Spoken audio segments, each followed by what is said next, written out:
ہم جس موضوع پہ بحث کریں گے وہ وقت سحر اور افطار ہے۔ بعض اوقات لوگوں کو ان باتوں میں بہت انکشاف ہوتا ہے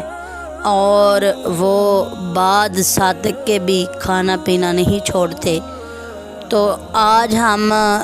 جو ہے لوگوں کو حضور پاک صلی اللہ علیہ وآلہ وسلم کی عین حدیث کے مطابق جو بات ہے وہ بتائیں گے۔ حضرت عدوی بن حاتم رضی اللہ تعالی عنہ سے روایت ہے کہ انہوں نے فرمایا کہ جب آیت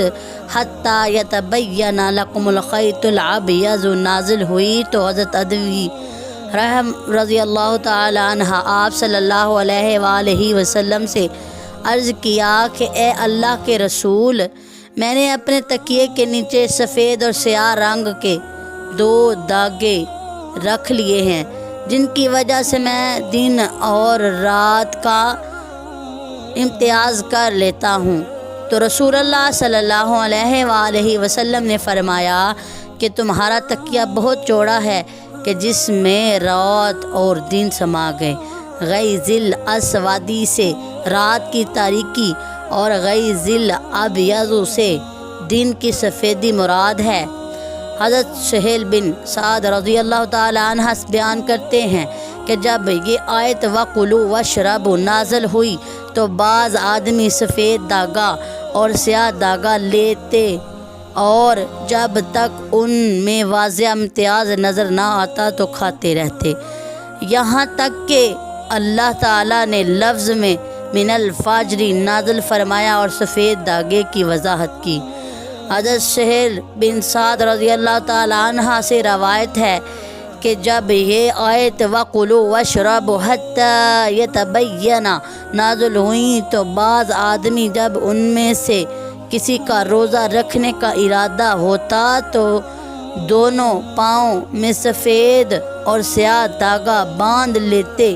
اور جب تک دونوں دھاگوں میں واضح امتیاز نظر نہ آتا تو کھاتے پیتے رہتے، یہاں تک کہ اللہ تعالیٰ نے لفظ میں من الفجر نازل فرمایا تو تب معلوم ہوا کہ سیاہ سفید کے داغے سے رات اور دن مراد ہیں۔ سبحان اللہ! دیکھیں کتنا پیارا میرے پیارے آقا صلی اللہ علیہ وآلہ وسلم کا فرمان ہے۔ اب ذرا ان تمام تر موازنے کے ساتھ ہمیں بھی یہ چاہیے کہ ہم ان چیزوں کا خیال رکھیں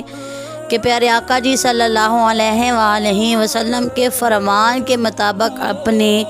جو ہے سحر اور افطار کے اوقات کو ناپ لیں۔ تو بعض اوقات ہمارے جو علماء حضرات ہیں اور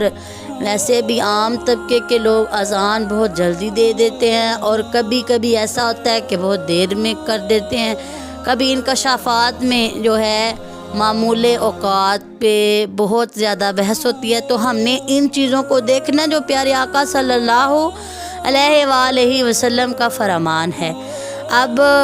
ہم لوگ جو ہے نا وہ بہت پریشان ہو جاتے ہیں کہ پتہ نہیں ہمارا روزہ ہے یا نہیں ہے،